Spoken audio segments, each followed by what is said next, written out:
Puji Bapa Yahweh, Shalom. Selamat pagi Bapak yang terkasih dalam Yeshua HaMashiach.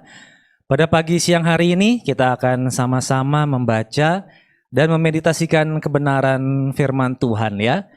Ada dua pembacaan yang nanti akan kita baca Bapak Ibu bersama-sama. Pertama kita akan baca dari kitab Matius.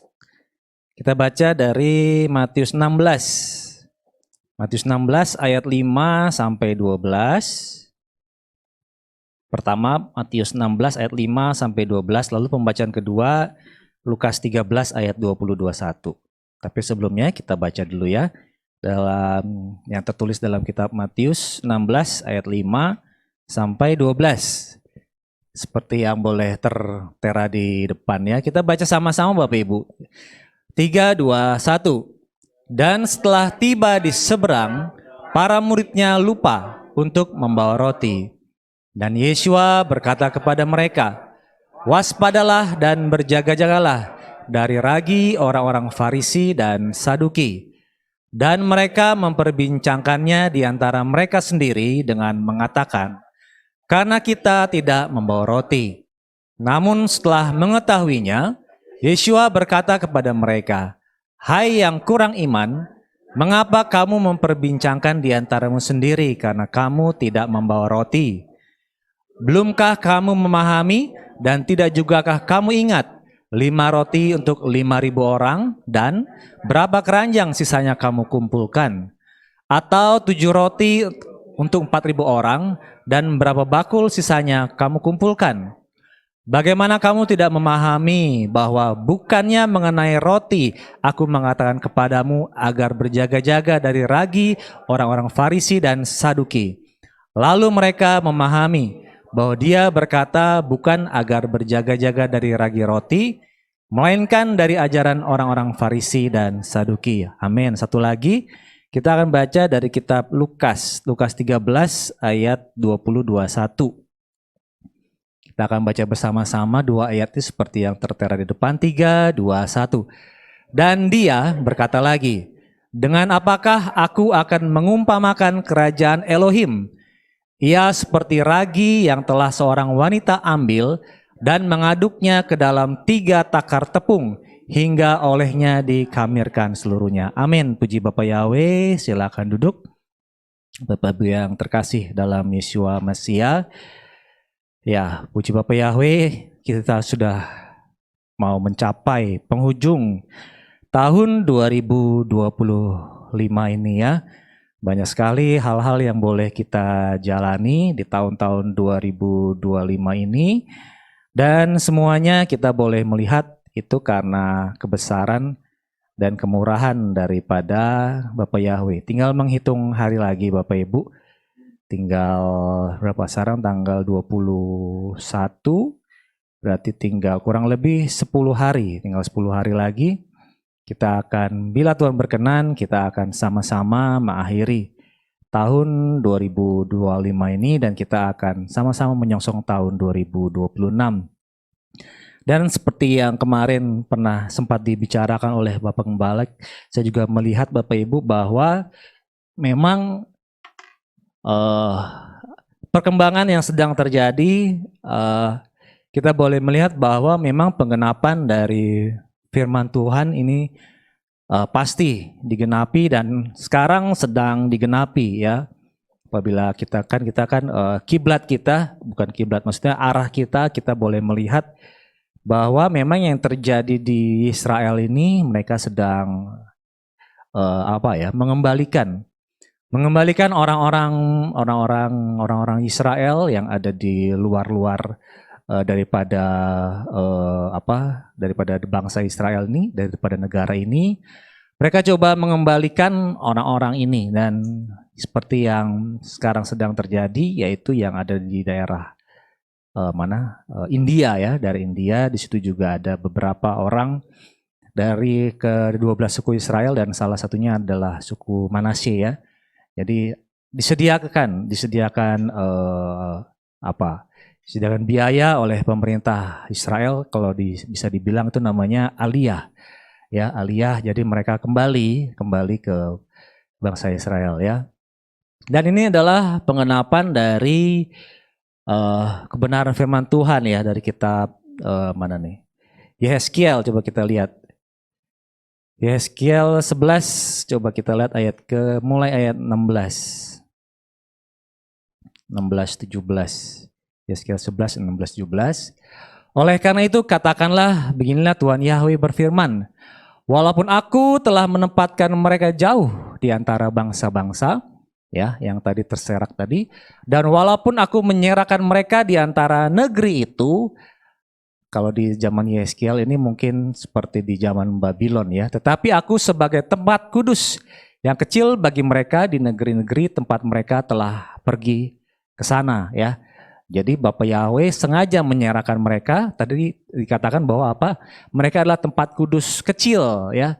Oleh karena itu katakanlah, beginilah Tuhan Yahweh berfirman, dan aku akan mengumpulkan kamu dari antara bangsa-bangsa dan menyatukan kamu dari negeri-negeri tempat kamu terserak, dan aku akan memberikan kepadamu tanah Israel ya.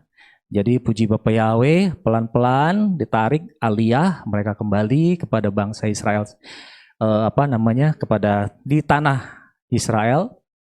Dan ini memang seperti yang tadi boleh kita baca, ini adalah penggenapan dari kebenaran firman Tuhan.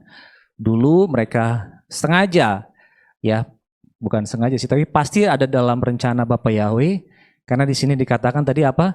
Mereka telah menjadi seperti tempat kudus kecil ya. Tempat kudus kecil berarti keberadaan orang-orang Israel yang ada terpencar di beberapa negara ini untuk boleh menjadi berkat bagi bangsa-bangsa. Dan sekarang sudah tiba waktunya setelah pembuangan mereka, pengenapan dari firman Bapa Yahweh, mereka harus kembali ya. Tadi kan dikatakan, aku akan memberikan negeri Israel ya, negeri Israel. Dan sekarang yang sedang terjadi adalah yang tadi dikatakan yang ada di India itu adalah suku Manasye ya, suku Manasye. Dan kita boleh melihat, kita juga boleh belajar bahwa suku Manasye ada yang memiliki tanah di sebelah barat Sungai Yordan, tetapi ada juga yang memiliki tanah di sebelah timur Sungai Yordan. Kan kita boleh belajar bahwa ada tiga suku yang boleh berada di sebelah timur dari Sungai Yordan ya, dan salah satunya setengah dari suku Manasye. Dan setengah dari suku Manasye mereka boleh memiliki tanah di sebelah timur Sungai Yordan, ada di bagian atas. Dan kalau kita lihat sekarang itu adalah, kalau di sebelah timur Sungai Yordan ada negara Yordania, dan di sebelah mana? Timur atas itu berarti timur lautnya itu ada negara Suriah ya. Dan sekarang suku Manasye sedang dikembalikan oleh Israel ke negara Israel.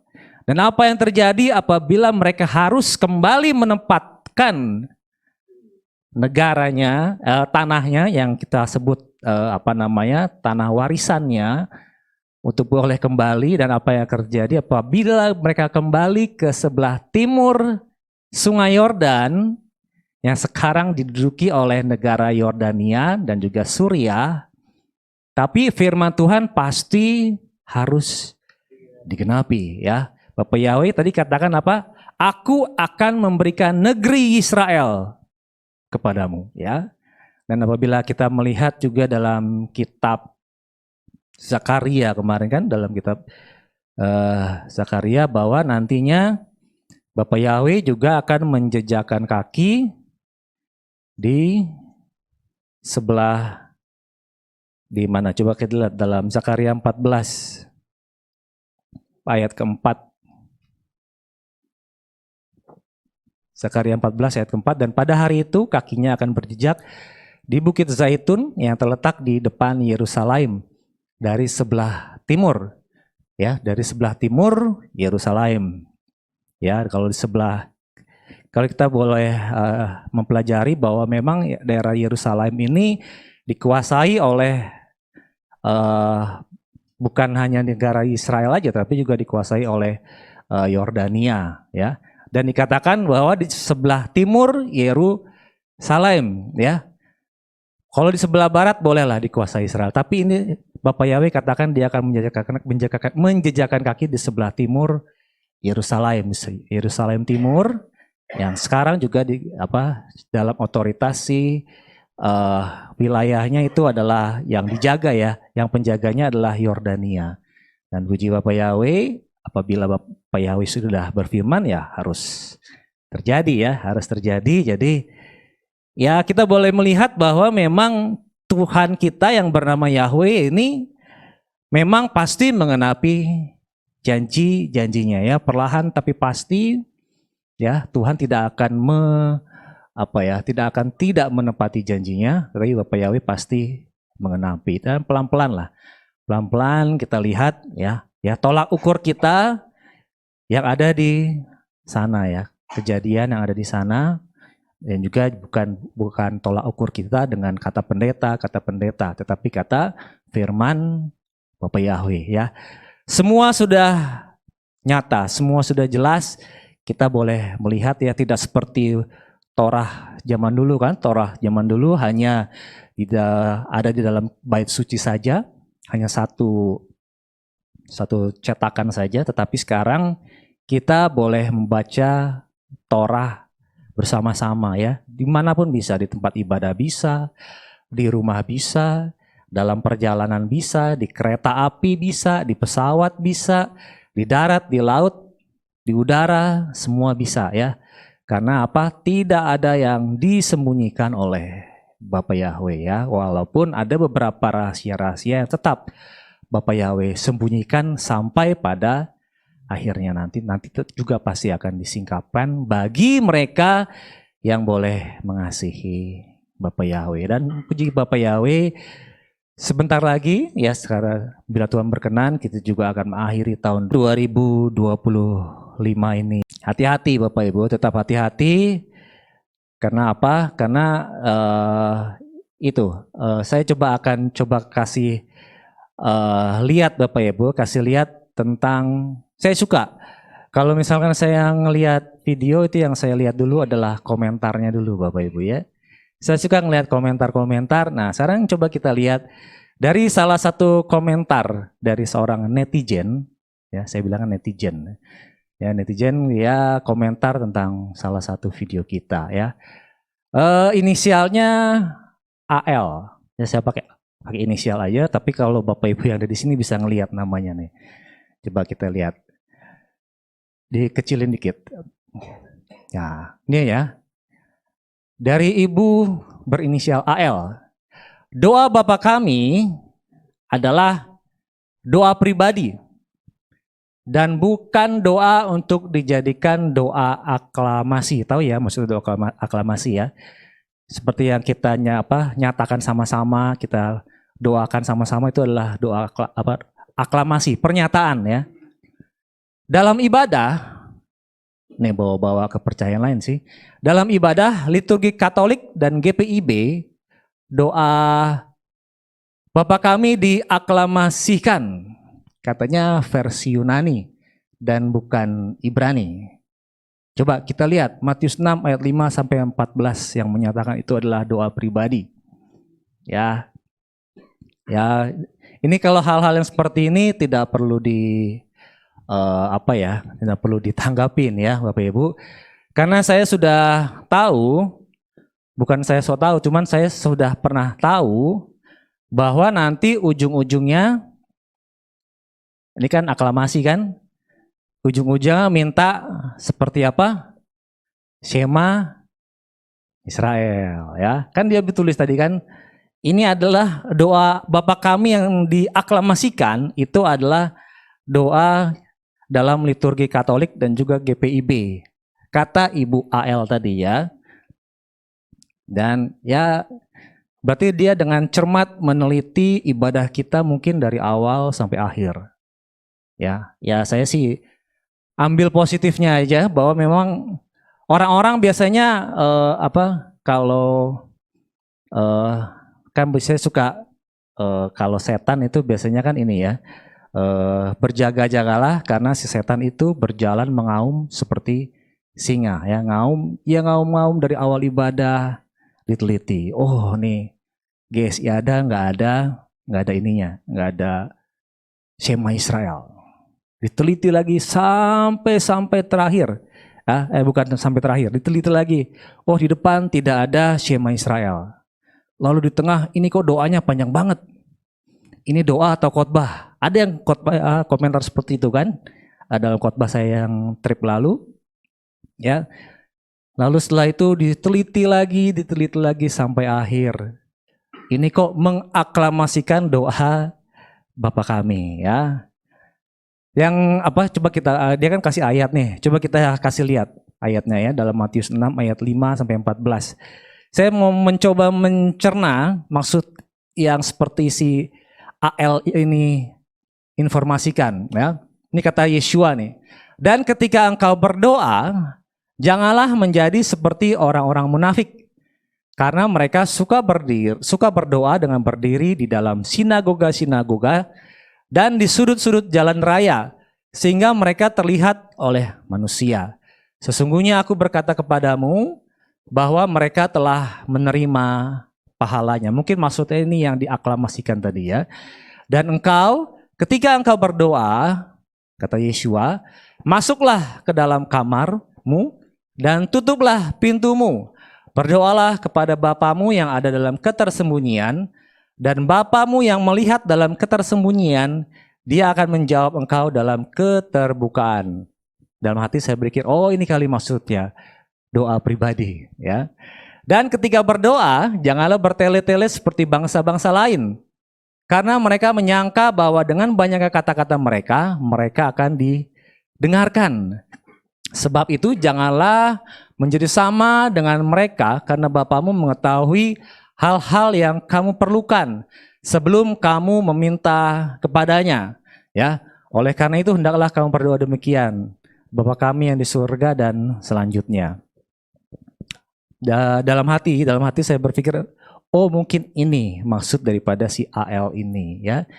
Jadi doa Bapa kami itu adalah doa pribadi yang katanya Yeshua harus masuk ke dalam kamar, tutup pintu, berdoa Bapa kami. Ya, mungkin itu ya, dalam pemikiran orang tersebut. Tapi ya puji Bapak Yahweh. Dari sini saya nggak ngerti Bapak Ibu pernah mendengar atau enggak tentang ajaran seperti ini ya. Tentang ajaran seperti ini bahwa katanya doa Bapa kami itu bukan untuk diaklamasikan, dinyatakan dalam ibadah terbuka seperti ini. Saya nggak tahu karena saya sudah tidak pernah lagi mendengar khotbah-khotbah khususnya dari pengagung Yahweh yang katanya pengagung Yahweh, tapi ternyata banyak sekali ragi-raginya ya. Saya nggak tahu Bapak Ibu suka mendengar apa enggak. Karena apa? Kalau di belakang ya, coba lihat tadi yang di komen tadi, di belakangnya ini ada hal yang satu ini, versi Yunani dan bukan Ibrani. Ya, versi Yunani dan bukan Ibrani ya. Ini dulu saya suka memperkatakan ini adalah pola Ibrani. Ini adalah versi Ibrani. Kalau yang sana, yang lain itu adalah versi atau pola Yunani. Dulu saya suka dengan kata-kata seperti itu. Ya, dulu saya suka. Tetapi sekarang saya jijik dengan kata-kata itu. Ya. Ini adalah pola Ibrani dan bukan pola, dan ini adalah pola Yunani. Jadi apa? Mengkotak-kotakan ya. Coba kita lihat. Filipi 3 ayat 20. Ya, tadi kan dikotak-kotakan kan, ini pola Ibrani, ini pola Ibrani, satu lagi pola Yunani. Filipi 3 ayat 20. Sebab kewargaan kita berada di dalam surga. Dari sanalah juga kita sangat menantikan juru selamat, yaitu Tuhan Yeshua HaMashiach. Kenapa saya bilang jijik dengan kata-kata seperti itu? Dulu saya bangga, ini adalah pola Ibrani, ya. Tetapi ternyata di surga sana nanti hanya ada satu warga, kewargaan, yaitu warga surga. Bukan warga Ibrani, bukan warga Yunani, ya. Jadi di dunia inilah kita sekarang hidup dengan berbagai-bagai negara, dengan berbagai-bagai daerah, dengan berbagai-bagai pola. Tetapi tetap satu undang-undang dasarnya, yaitu kita adalah kewarganegaraan sorga. Jadi nggak ada ibadah yang benar, nggak ada pola yang benar selain pola Torahnya Bapak Yahweh. Ya, oleh karena itu dulu saya bangga, oh ini pola Ibrani, ini pola Yunani. Sekarang saya jijik. Kenapa? Karena si Paulus juga mengatakan, bukan karena kamu orang Ibrani, bukan karena kaum orang Yunani, ya. Tetapi yang ada di sorga adalah orang-orang yang melakukan kebenaran firman Bapa Yahweh, ya, bukan melakukan ibadah seperti dengan pola-pola Ibrani, katanya begitu, ya. Manusia sih, ya, seperti yang tadi saya bilang, saya senang dulu, saya bangga. Oh, apalagi kalau keluar pakai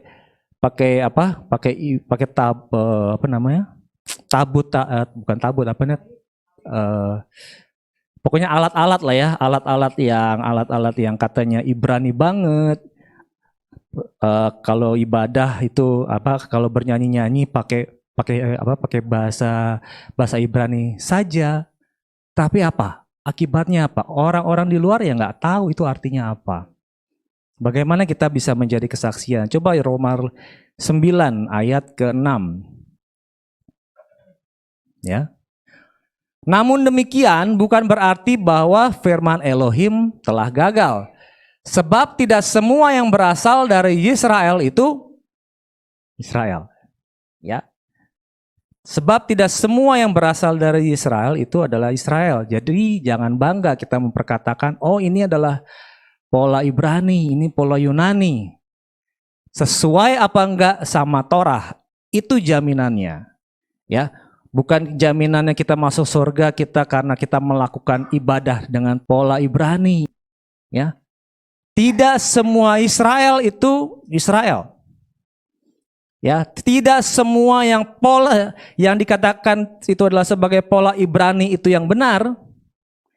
Karena nanti kita akan lihat seperti yang kita baca tadi, banyak ragi-ragi yang tidak sengaja ditabur, atau mungkin tidak sengaja tertabur, atau juga mungkin dengan sengaja ditabur.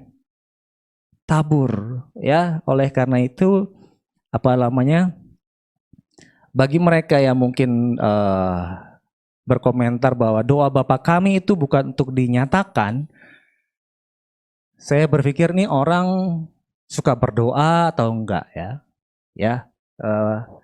Dalam khotbah saya yang terakhir kita kan mendengar firman tentang Tentang doa kan. Doa dalam bahasa Ibrani itu apa? Tepila ya.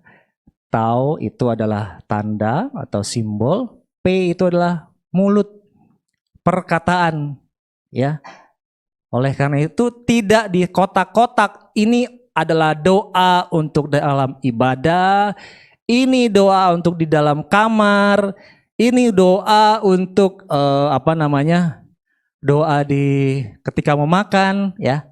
Mungkin dalam ajaran lain ada doa makan seperti apa, doa untuk ini seperti apa, ya. Itu yang saya bilang, mengkotak-kotakan ini adalah pola Ibrani, pola Yunani. Akhirnya dikotak-kotakan ini adalah doa untuk diaklamasikan, ini doa untuk secara pribadi. Ya. Akhirnya secara tidak sadar karena memperkatakan tadi yang kita baca ini adalah tidak sesuai dengan pola Ibrani, akhirnya apa? ragi tertabur. Ya, ragi tertabur bukan ragi seperti yang kita baca tadi dalam kitab Lukas. Ya, ragi kerajaan Elohim itu diumpamakan seperti ragi. Tapi nanti kita akan lihat perbedaannya ya. Perbedaannya antara kok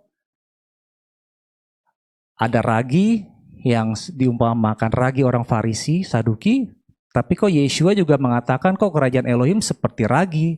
Ya, nanti kita akan lihat Bapak Ibu ya.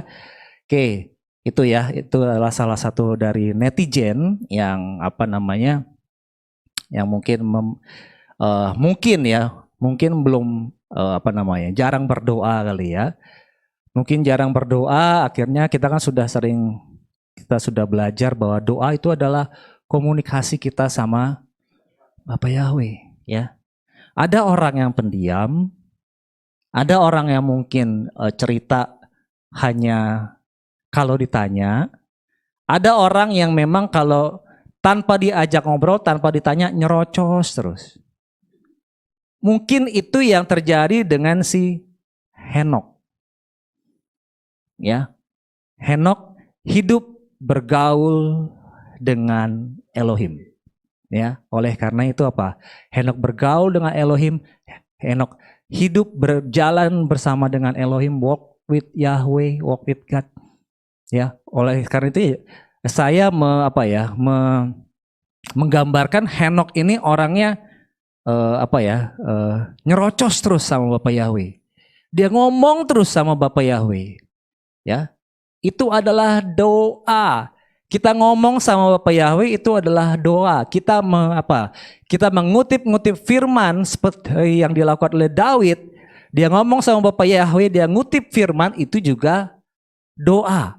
Ya, doa bukan hanya meminta, ya. Oleh karena itu saya juga bingung orang kok membatasi diri kalau berdoa itu cuman 2-3 menit. Tuhan, saya mau makan, berkati makan minuman ini. Haleluya, amin. Ya, tetapi kalau minta sama Tuhan, Tuhan, aku sedih Tuhan. Kalau dalam ada masalah, ceritanya panjang. Seperti tadi yang saya bilang kan, kalau misalkan ada orang yang baru dikulik, baru keluar, ada orang yang memang suka ngomong, ada orang yang tidak suka ngomong. Tapi saya yakin dan percaya bahwa mereka yang mungkin hidupnya mungkin tertutup, tidak suka ngomong, ketika bertemu dengan Bapak Yahweh pasti suka ngomong. Ya, oleh karena itu tidak merupakan jaminan orang yang suka ngomong, orang yang pintar ngomong itu bisa berdoa. Ya, bukan merupakan jaminan bahwa mereka yang tidak suka ngomong juga pasti tidak bisa berdoa ya. Tapi yang jaminannya adalah, coba kita lihat. Sebenarnya doa itu bagaimana sih? Yakobus 5 ayat yang ke-16b. Yakobus 5 ayat 16b. Coba yang bawah aja. Doa orang yang benar ketika bekerja memiliki kekuatan yang besar. Perhatikan baik-baik. Doa orang yang benar ketika bekerja memiliki kekuatan yang besar. Bukan doa orang yang benar ketika bekerja pasti dijawab Bapak Yahweh. Ya. Bukan pasti dijawab Bapak Yahweh, tetapi memiliki kekuatan yang besar.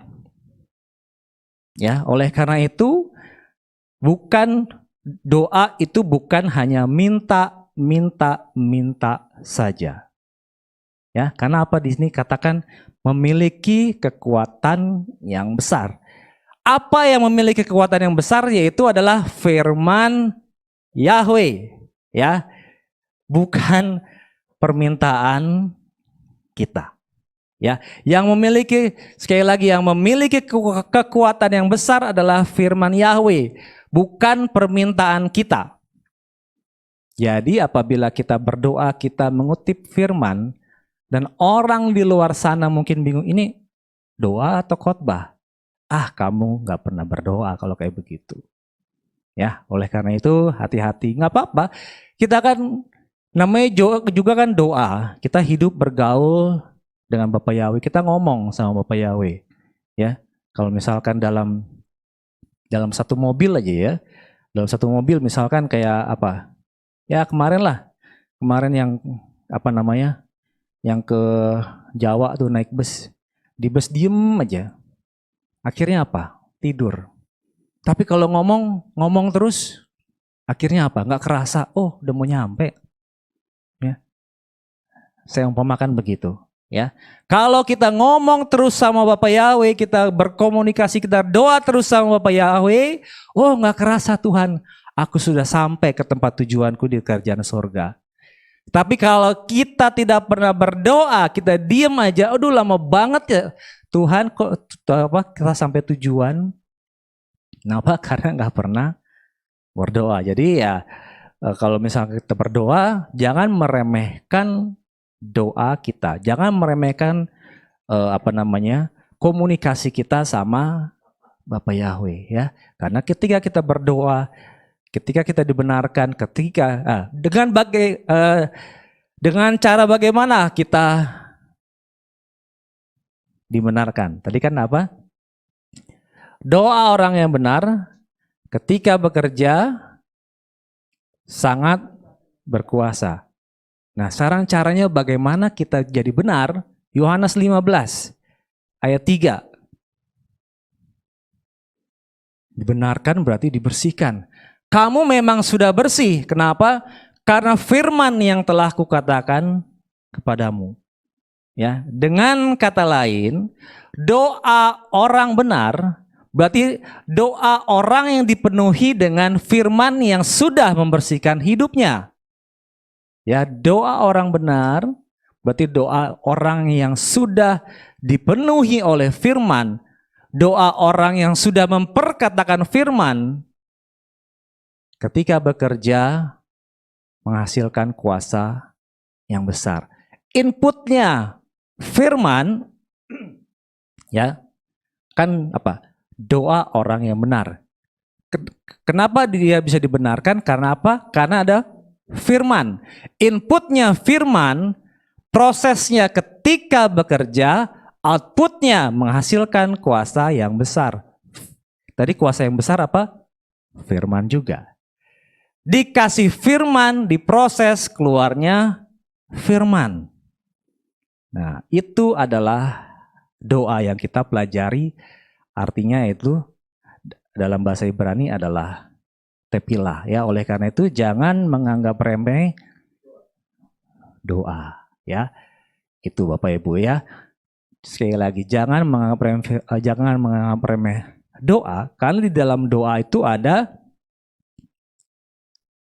apa tadi sudah membersihkan kita apa? Ada firman.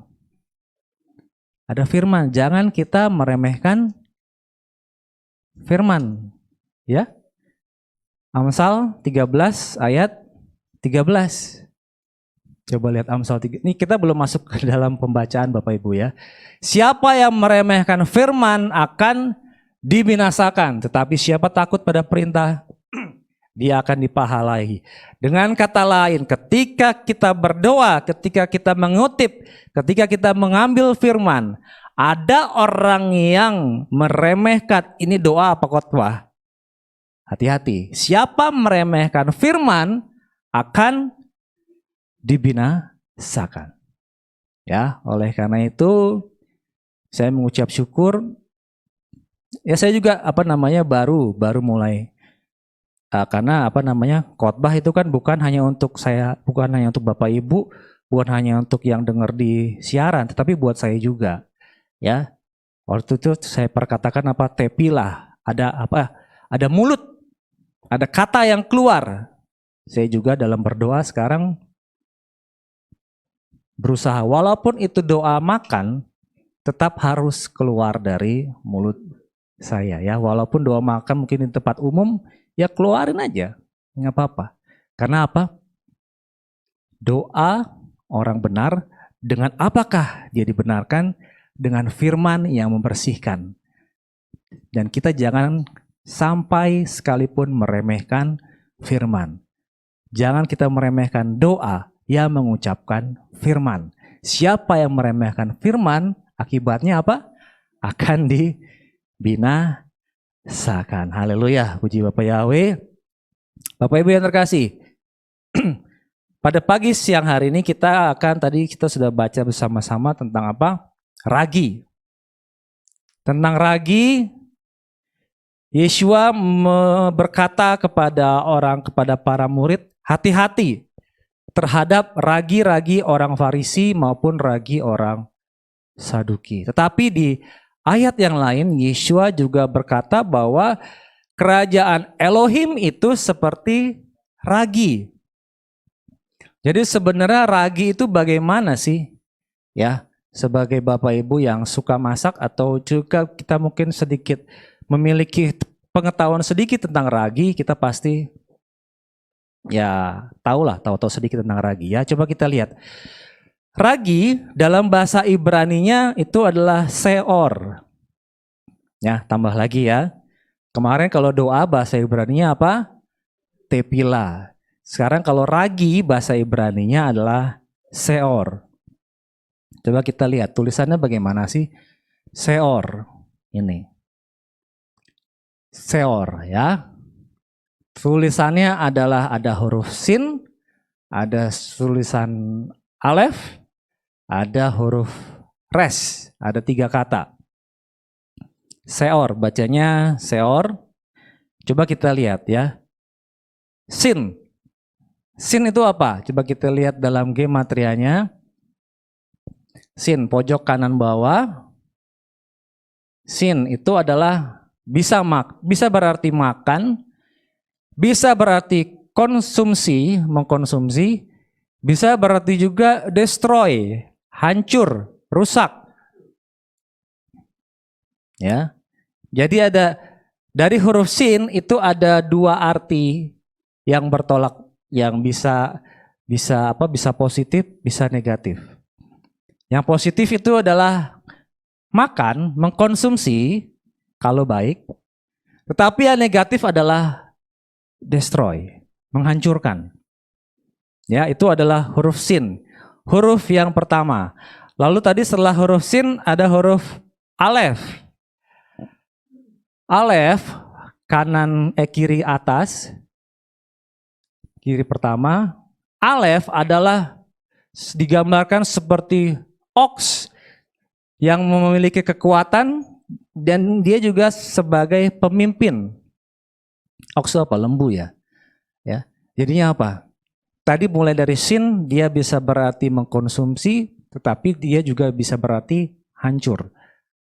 Dan dia katanya si alef ini bisa berarti kuat, bisa berarti pemimpin. Huruf pertama tadi sin, kedua alef, yang terakhir res. Coba kita lihat res. Res di kanan bawah lagi. Res bisa berarti kepala, atau seseorang, atau juga bisa berarti yang pertama atau first. Ya, di sini kita mulai melihat Bapak Ibu.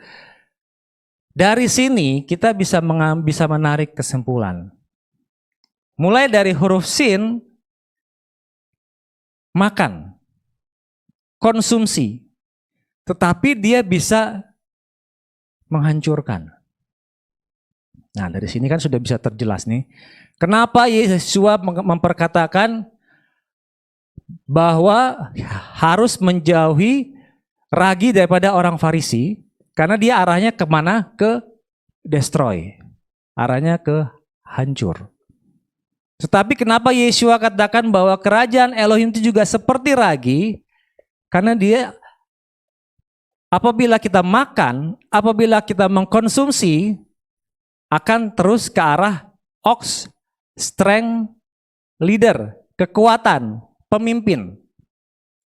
Ya, jadi sudah ada mulai kelihatan percabangannya Bapak Ibu ya. Kenapa Yeshua katakan ada 2?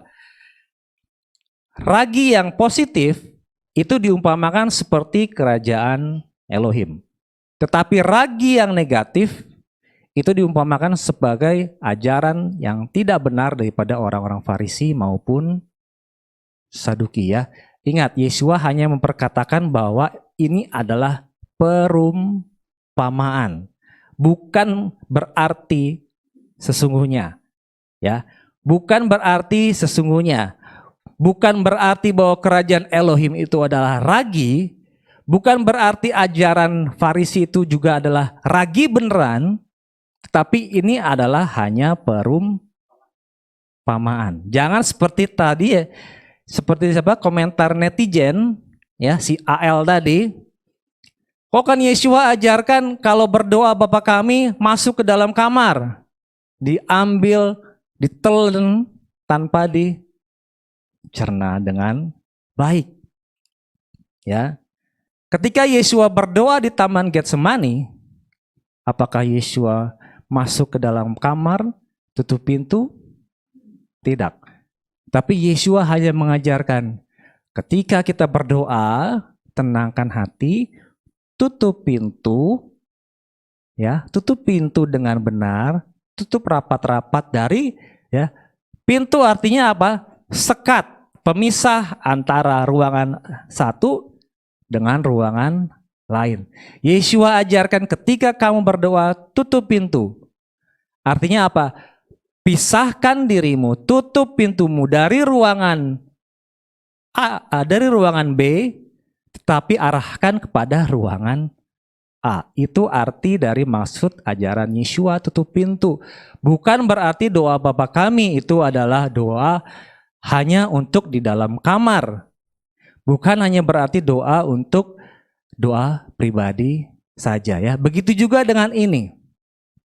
Arti ragi yang sesungguhnya, kalau kita tahu kan ragi itu adalah makanan ya, zat untuk membuat makanan ya. Kalau saya bilang aditif ya, aditif lah ya kalau saya bilang kalau dalam ini supaya penambah. Nah, sekarang kita lihat ragi itu prosesnya sebenarnya bagaimana? Ragi kalau saya sudah pernah belajar, jadi dia prosesnya di fermentasi. Ya, ingat, difermentasi itu apa? Dibusukkan. Dimatikan bisa, tetapi dia juga bisa dibusukkan.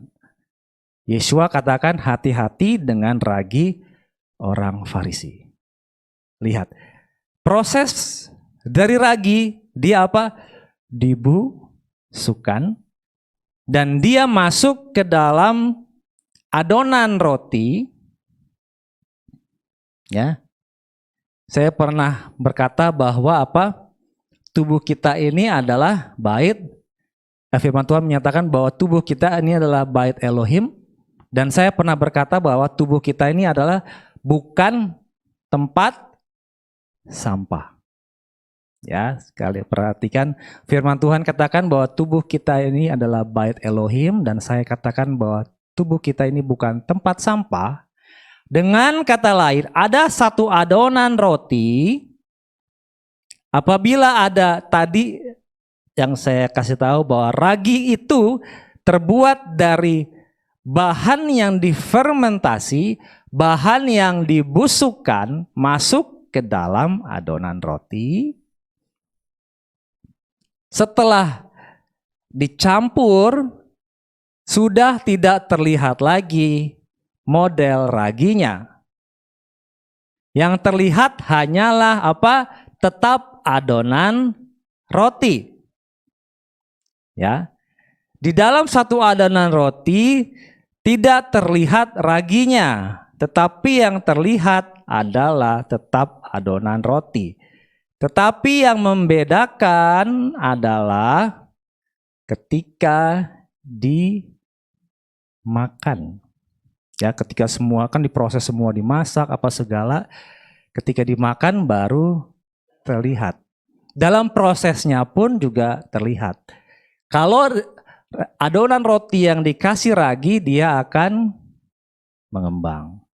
Mengembang, tetapi setelah mengembang biasanya tukang roti diapain? Dikempesin lagi. Kalau yang saya pelajarin itu katanya kalau yang mau bagus bikin adonan roti itu sampai 3 kali. Udah ngembang, kempesin lagi, diulen lagi, baru dipotong-potong. Potong-potong biar dia, ini teorinya, saya juga baru belajar teori kan. Setelah dia dipotong-potong, taruh di apa di berapa gram, biarkan dia berkembang lagi. Setelah itu baru dikempesin lagi, baru dibentuk ya. Itu adalah adonan roti yang beragi. Wah, diproses berbagai macam cara ya. Saya pernah berkhotbah Bapak Ibu tentang apa? Tentang sehat dalam Bapak Yahweh. Salah satunya adalah caranya adalah makan apa? Kalau yang saya juga pernah baca bahwa kesehatan kita itu kesehatan jasmani ya. 80% ditentukan oleh apa yang masuk ke dalam tubuh, yaitu makanan dan juga minuman ya. Perhatikan. Dari 100% kesehatan kita, kesehatan jasmani, yang menentukan kesehatan kita adalah 80% apa yang masuk ke dalam tubuh jasmani kita, dan 20% itu adalah olahraga atau aktivitas kita. Ya, ingat 80%. Oleh karena itu, zaman sekarang orang suka apa? Umur kan semakin pendek. Kenapa? Karena orang sukanya makan yang ultra processed food. Ya, ultra processed food. Kalau ini beda dengan junk food ya. Kalau ultra processed food itu udah mungkin misalkan bahan dasarnya itu ayam, tetapi setelah diproses dengan berbagai macam cara, ayamnya sudah tidak kelihatan. Udah gitu ditambahin lagi dengan apa? Apa tuh supaya tahan lama? Pengawet. Ditambahin lagi tuh. Itu namanya makanan ultra processed food. Jadi sarannya, katanya saran ahli gizi tersebut, supaya mau sehat, makanlah makanan real food. Ya, makan real food bukan makanan processing food. Ya, begitu juga ya, dari sini nangkep ya. Yang namanya real food, makan ayam ya makanlah ayam yang masih berbentuk ayam. Kalau masih makan daging, makanlah daging yang masih berbentuk daging. Ya, kalau mau makan yang sudah di ultra processed food, mohon maaf, mungkin contohnya nugget yang seperti yang dijual di swalayan sudah ditambah pengawet. Tapi beda dengan makanan nugget yang kita bikin sendiri. Ya, karena itu kan masih kita apa? Kita tahu sendiri apa yang kita campurkan di dalam itu kan. Oleh karena itu umur semakin pendek, kesehatan semakin terganggu, kesehatan jasmani semakin terganggu. Kenapa? Karena sukanya ultra processed food. Begitu juga dengan kesehatan rohani seperti yang tadi saya gambarkan. Kalau makanan beragi, seperti tadi saya contohkan, itu pembuatan roti sampai 3 kali, diproses. Raginya tidak kelihatan, tetapi yang tetap terlihat adalah adonan roti. Dari luar terlihat bagus, tetapi ternyata di dalam kandungannya kita tidak tahu ya. Oleh karena itu Yesua katakan jauhi ragi orang Farisi dan juga ragi orang Saduki. Bayangkan aja, hal yang sudah difermentasi, sudah dibusukkan, masuk ke dalam Torah, masuk ke dalam firman-Nya Bapa Yahweh. Ya, itu yang banyak terjadi sekarang. Ya, banyak yang terjadi sekarang seperti yang tadi saya bilang, oh ini adalah pola Ibrani, ini pola Yunani, ini bukan pola yang berasal dari Bapa Yahweh, tetapi apa? Tidak memiliki dasar.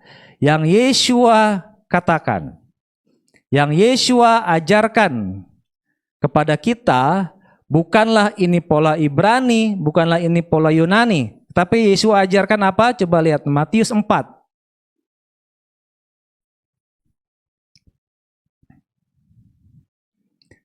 Ayat 1 mulai. Ya, ayat Kemudian Yesua dipimpin oleh Roh ke tengah padang gurun untuk dicobai oleh setan. Dan setelah berpuasa 40 hari dan 40 malam, sesudah itu dia merasa lapar. Dan setelah datang kepadanya, dia, setan yang mencobai berkata, "Jika engkau adalah putra Elohim, katakanlah supaya batu-batu ini menjadi roti." Ya, namun seraya menanggapi, dia berkata apa? Ini yang Tuhan Yesua ajarkan. Yesua tidak mengajarkan secara pola Ibrani, manusia tidak akan hidup hanya oleh roti. Yang Yesua ajarkan apa? Tertulis. Tetapi yang saya bilang ini pola Yunani, ini pola Ibrani, itu yang tersirat. Dan makin jelas kerucutnya. Yesua ajarkan ini yang tertulis. Manusia ajarkan ini pola Ibrani, ini pola Yunani. Yesua katakan tertulis, manusia katakan tersirat. Yesua hanya ajarkan apa yang tertulis. Ya, dulu saya bangga. Oh, ini pola Ibrani. Ibadah pola Ibrani. Tapi kalau dilihat-lihat kok nggak ada ya dalam kitab suci kita ya. Sama seperti apa yang dialami, apa yang dikerjakan, apa yang dirayakan oleh kebanyakan orang-orang yang menamakan diri sebagai orang Kristen, atau juga mungkin sebagian daripada penyembah Bapak Yahweh masih merayakan, Desember. Kamu kapan Natalan gerejanya? Ya kan? Banyak orang, apalagi sekarang kan, mulai sekarang tanggal 21, sebentar lagi tanggal 25 Desember. Ya. Kamu kapan Natalan di gerejamu? Yesua tidak pernah mengajarkan Natal 25 Desember. Ya. Sekali lagi, Bapak Yahweh dalam Yesua HaMasiah tidak pernah mengajarkan. Dia, perhatikan. Yang Yesua ajarkan apa? Telah tertulis. Ada tertulis. Yesua tidak pernah mengajarkan ada tersirat. Yesua tidak pernah mengajarkan dari kitab Kejadian sampai Wahyu. Kelahiran Yesua HaMasiah adalah 25 Desember. Tidak pernah dia ajarkan seperti itu. Ya, oleh karena itu, ya yang boleh saya katakan bahwa ajaran 25 Desember adalah hari kelahiran Yesua itu adalah salah satu contoh daripada ragi. Ya, ragi dari luar. Ya, ingat. Tadi kita lihat apa dari arti daripada seor, huruf res adalah head, kepala, person, pikiran dari manusia. Pikiran dari manusia, seor itu masuk ke dalam adonan roti menjadi firman yang ditambahi oleh ragi orang Farisi dan orang Saduki. Itu juga yang terjadi sekarang. 25 Desember, yes. Yeshua is coming to town. Merry Christmas, Merry Christmas. Ya, sambil kayak saya kan. Saya sengaja nih panjangin jenggot Bapak Ibu. Biar kayak kalau orang nanya, kok lagi panjangin jenggot? Iya, biar kayak Sinterklas. Saya bilang, padahal enggak. Karena di sini saya semakin kurus, semakin kelihatan kerutnya Bapak Ibu. Nah, sekarang saya lagi coba latihan supaya apa? Nah, ini salah satu contoh. Tips dari saya nih. Ini bukan firman Tuhan, tapi ini tips dari saya. Dulu saya cerita dulu ya. Dulu berat saya tuh baru selesai kuliah itu 93. Berat saya 93. Lalu setelah semakin ke sini, berat saya coba kurangin dengan usaha saya sendiri. Saya tidak makan malam, bisa sampai 85. Dari 93 ke 85 berarti berapa? 8 kilo. 8 kilo saya turun. Tapi setelah itu kok nggak turun-turun lagi. nggak turun-turun. Setelah itu saya coba cari-cari referensi. Kalau mau turun berat badanmu harus defisit kalori. Defisit kalori. Tadinya yang saya tahu kalori itu adalah nasi. Saya coba saya tidak makan nasi. Kok nggak turun-turun juga beratnya? Kenapa? Karena saya alihkan ke kentang atau ke gorengan, ke roti. Ya, ini tips dari saya nih. Akhirnya setelah saya lihat, oh iya, kalau misalkan zaman sekarang kan udah canggih nih Bapak Ibu untuk AI nih. Ada aplikasi namanya apa gitu saya lupa. Ada makanan, Bapak Ibu tinggal foto, cekrek terkeluar berapa kalorinya.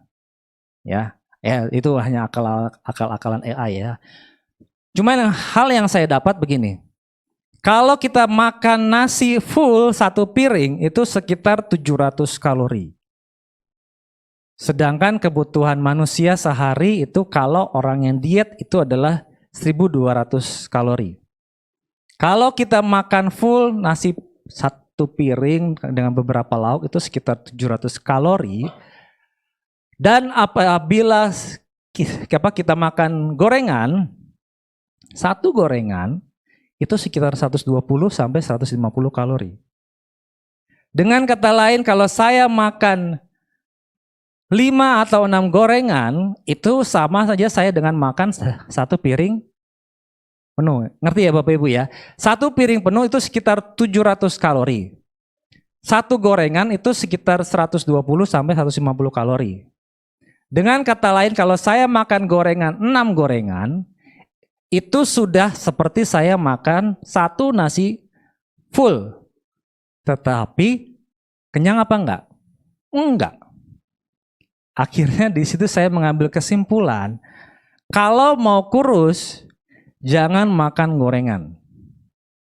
Benar Bapak Ibu, dari 85 turun, tapi turunnya merosot ke 74. 74 akhirnya apa? Seperti orang sakit. Ya mungkin Bapak Ibu dulu pernah lihat kondisi saya kok kerut-kerut ya. Kalau duduk kok nggak lama, goyang-goyang. Kenapa? Karena makin tepos Bapak Ibu ya. Jadi tulangnya langsung kena. Kenapa? Karena saya salah diet. Ya, ini tips dari saya ya. Dan setelah itu saya boleh melihat, oh ternyata kenapa dulu saya waktu kuliah saya bisa gemuk? Kesukaan saya adalah gorengan. Dan itu gorengan ini ya, gorengan tempe atau gorengan ubi. Sekarang kalau kerupuk itu sekitar 70 kalori. Bapak Ibu kalau makan kerupuk bisa berapa? Bisa 3, bisa 2. Itu sama seperti sudah makan setengah dari nasi full.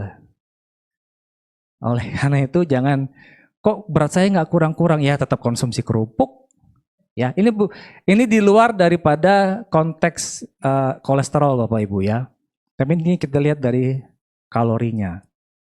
Nah, di sini kita lihat apa? Salah makan bisa menimbulkan kegemukan. Salah makan firman bisa menimbulkan penyakit. Salah konsumsi firman bisa menimbulkan penyakit. Salah mengkonsumsi firman yang tidak kelihatan dalam adonan roti itu sudah ditambah ragi bisa menimbulkan penyakit. Ya. Lihat kan, raginya sudah tidak kelihatan dalam adonan roti. Yang kelihatan tetap adonan roti. Oleh karena itu, banyak orang-orang yang mungkin tertipu. Tertipu apa? Di luarnya tetap bagus, tetap adonan roti, tetapi di dalamnya ternyata adalah ragi. Ya. Ragi tadi apa? Dia dibusukkan. Ya. Kalau ragi dibusukkan, dimasukkan ke dalam firman. Tetapi kalau Yesua tadi katakan bahwa kerajaan Elohim juga seperti ragi, benar-benar mati, tetapi apa? Kita mati bersama dengan Yeshua HaMashiach. Kita sudah mati kan, kita sudah dibaptis, mati dalam Yeshua HaMashiach, dan dibangkitkan kembali sebagai apa? Ciptaan yang baru. Ya. Bedanya. Ragi sudah mati, busuk dipakai lagi untuk mengembangkan roti. Oleh karena itu Yeshua bilang, jauhi ragi orang Farisi Saduki. Tetapi Yeshua juga berkata, kerajaan Elohim juga seperti ragi. Raginya tapi yang bagaimana? Sudah mati, kita sudah mati di dalam Yeshua HaMashiach, tetapi kita tidak diberdayakan lagi masuk ke dalam adonan tersebut. Coba 1 Korintus 5 ayat ke-7.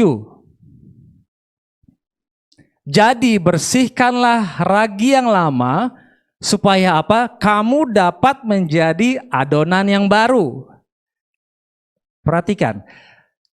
Bersihkan ragi lama supaya apa? Dapat jadi adonan yang baru. Bukan menggunakan adonan yang tetap yang lama, tetapi menggunakan adonan yang baru, sebagaimana kamu juga tidak beragi. Karena HaMashiach Paskah kita juga telah dikorbankan ganti kita. Sama-sama sudah mati, tetapi kalau ragi digunakan lagi untuk ditambahi dalam satu adonan. Berbeda dengan kita, sama-sama mati, tetapi kita bangkit sebagai ciptaan yang baru. Bukan merusak adonan roti yang sudah ada. Ya, oleh karena itu Yeshua tadi katakan apa tadi? Dalam Lukas 13 tadi kan, sebab kerajaan Elohim itu seperti, coba kita baca lagi Bapak Ibu ya. Lukas 13 ayat 20 tadi. Dan dia berkata lagi, Yeshua berkata, dengan apakah aku akan mengumpamakan kerajaan Elohim? Ia seperti ragi, ya seperti ragi, bukan ragi. Tapi ia seperti ragi, kenapa? Karena sudah mati tetapi menjadi adonan, menjadi ciptaan yang baru. Ia seperti ragi yang telah seorang wanita ambil. Ya, telah seorang wanita ambil. Kenapa harus wanita? Wanita menggambarkan yaitu para pelayan Tuhan. Ya, para pelayan Tuhan dipakai oleh Bapak Yahweh jawatan-jawatan yang telah seorang wanita ambil dan mengadukannya ke dalam mana? 3 takar tepung. Kenapa harus 3? Kita pernah belajar 3 itu apa? Gambaran daripada keturunan Nuh. Ada siapa? Sem, Yafet, dan Ham. Jadi bagaimana seorang pelayan Tuhan, seorang penata pelayanan Tuhan, seperti yang boleh kita gambarkan, seperti yang boleh kita pelajari bahwa 5 jawatan ini dipakai oleh Bapak Yahweh. Seorang wanita mengambil dan dicampur ke dalam 3 takar tepung. Kepada orang-orang dari Sem, Yafet, dan Ham, kepada semua orang di muka bumi ini, ya, untuk menjadi suatu adonan yang berkenan di hadapan Bapak Yahweh. Kalau menggunakan firman atau Torah yang berasal dari Bapak Yahweh. Tetapi hati-hati, sekali lagi, hati-hati terhadap ragi orang Farisi. Oh kan orang Farisi udah gak ada, apalagi di Indonesia. Nah itu dia. Di Indonesia memang gak ada. Di Indonesia. Tapi kan ya itu tadi yang seperti saya bilang. Ini pola Ibrani. Ini pola Yunani. Ya, orangnya memang tidak ada. Tetapi pengajarannya nyampe ke Indonesia. Ya. Itulah yang membedakan antara manusia dengan roh. Ya, seperti yang kita boleh pelajari bahwa Bapak Ibu kan, bahwa apa? Di akhir zaman ini, di zaman akhir ini ada 3 roh yang berkuasa sampai sekarang. 3 ajaran. Apa? Isabel, Nikolaus, Bileam. Orangnya memang sudah nggak ada. Isabel nggak ada, Nikolaus nggak ada, Bileam nggak ada. Tapi ajarannya masih tetap ada. Begitu juga Yesua katakan, jauhi ragi orang Farisi, orang Saduki. Oh, di Indonesia nggak ada orang Farisi Saduki. Tapi nyatanya ada. Kita lihat. Ini pola Ibrani. Ini pola Yunani. Bukan saya yang ngomong. Ibu AL tadi yang ngomong. Ya, yang apa? Yang tadi kita pelajari Bapak Ibu kan. Ya, oleh karena itu ya, kita sebagai anak-anak Bapak Yahweh ya, sebagai anak-anak Bapak Yahweh, sudah dikumpulkan menjadi suatu adonan. Nah, adonannya ini yang harus sama-sama kita hati-hati ya. Dalam satu adonan ini jangan sampai ada yang ngelempar lagi. Cus. Apalagi kalau apa zaman sekarang kan kalau mesin pembuat roti kan muter terus. Mau dikasih apapun nggak kelihatan. Apalagi ragi kan, ragi itu warnanya kan mirip-mirip sama adonan roti kan, beda sama pewarna. Jadi nggak kelihatan. Dilempar sedikit aja, melencengnya di sini sampai ke sana melencengnya jauh sekali. Ya, oleh karena itu Yesua katakan sekali lagi, hati-hati terhadap ragi orang Farisi dan orang Saduki. Ya, oleh karena itu kita yang boleh ada di tempat ini kan, kalau kita tidak hati-hati, jangan sampai ini terjadi ya. Satu ayat terakhir dari saya, dari firman Tuhan yang boleh dibagikan pada pagi siang hari ini. Saya suka dengan ayat ini, Wahyu 22, ayatnya yang ke-11. Wahyu 22 ayat 11, siapa yang berbuat salah, biarlah dia tetap berbuat salah. Ya, ini perkataan Tuhan ya. Siapa yang berbuat salah, biarlah dia tetap berbuat salah. Siapa yang berbuat najis, biarlah dia tetap berbuat najis. Dan siapa yang adil, nah ini yang kita harapkan. Biarlah dia tetap berbuat adil. Dan siapa yang kudus, biarlah dia tetap dikuduskan. Ya, seperti gambaran tadi. Yang adil, makin jauh semakin adil. Yang atas tadi apa? Yang salah, makin salah terus. Yang najis, makin najis terus. Yang kudus, makin kudus terus. Yang cemar, yang tercemar dengan ragi ya makin terus tercemar terus. Ya. Dari teori dunia tetap bisa dibuktikan. Di sini sudutnya kecil, sampai sana melencengnya jauh. Dan itu yang boleh dinyatakan oleh firman Bapak Yahweh. Ya, yang kudus biar dia tetap kudus. Kita sama-sama mau dikuduskan kan oleh kebenaran firman Bapak Yahweh. Ya, oleh karena itu jauhilah akan setiap ya. Gimana kita bisa tahu bahwa ini adalah bahwa ini adalah firman kebenaran atau bukan? Ya, bagaimana kita bisa tahu bahwa oh ini rotinya sudah ditambah oleh ragi ya. Satu ayat terakhir lagi, Yohanes 6 ayatnya yang ke-47. Yohanes 6 ayat 47, sesungguh-sungguhnya aku, Yesua berkata kepadamu, siapa yang percaya kepadaku, ia beroleh hidup kekal. Lalu, aku adalah roti kehidupan. Leluhurmu telah makan mana di padang gurun dan mereka telah mati. Ya, inilah roti yang turun dari surga supaya seseorang yang telah makan daripadanya dia juga tidak dapat mati. Aku adalah roti yang hidup yang telah turun dari surga. Jika seseorang telah makan dari roti ini, dia akan hidup selamanya, dan juga roti yang akan kuberikan itu adalah dagingku yang akan kuberikan demi kehidupan dunia ini. Ya. Jadi bagaimana kita tahu nih, oh nih rotinya, oh nih firmannya, Sudah ditambahin ragi atau belum? Oh, ini khotbahnya, ini firmannya murni berasal daripada Bapa Yahweh atau enggak? Yeshua katakan, akulah roti kehidupan. Konsumsilah roti kehidupan. Konsumsilah dagingku, kata Yeshua HaMashiach. Ya, oleh karena itu Bapak Ibu yang terkasih dalam Yeshua HaMashiach, waktu kedatangan Yeshua HaMashiach sudah semakin dekat. Ya, jangan sampai kita salah makan. Sekali lagi kata saya, tubuh kita bukan tempat sampah.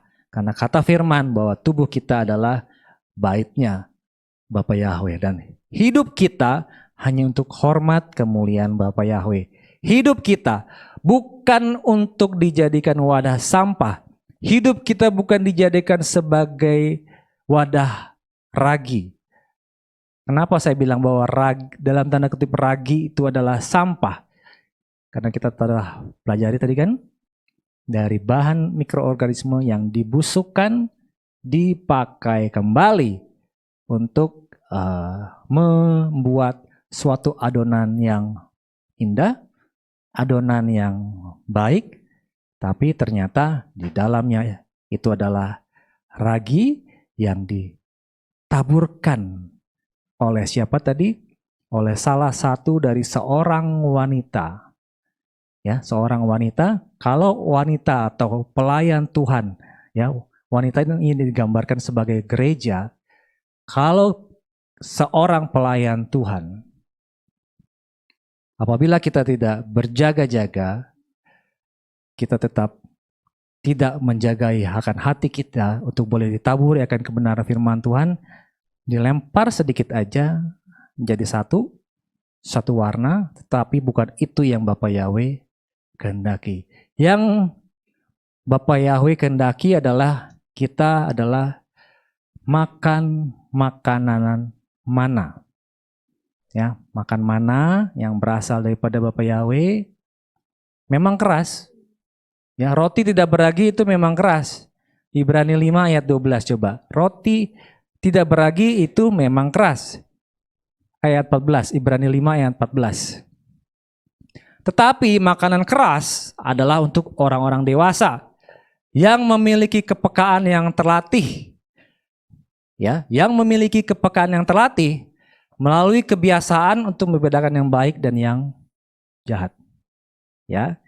Jadi orang yang mau makan roti yang tidak beragi, dia harus memiliki kepekaan yang terlatih untuk membedakan yang baik dan yang jahat. Yang jahat itu hanya si setan. Ya, dia harus bisa membedakan. Dan sayangnya orang-orang ini coba ayat ke-13 coba naik ke atas sedikit. Sebab setiap orang yang masih hidup dari ayat 12 coba ayat 12. Sebab sekalipun menurut waktu seharusnya menjadi para pengajar, kamu masih lagi punya kebutuhan untuk orang mengajari beberapa dari kamu prinsip-prinsip dasar firman Elohim.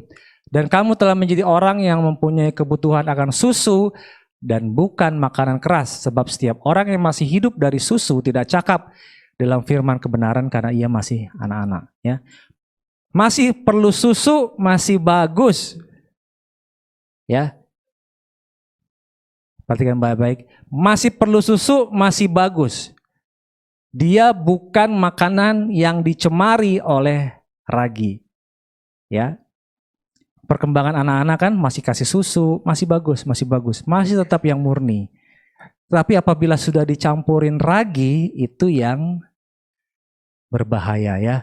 Oleh karena itu firman Bapa Yahweh adalah makanan keras ya, makanan keras ya, mungkin beberapa orang mungkin tidak bisa menerima.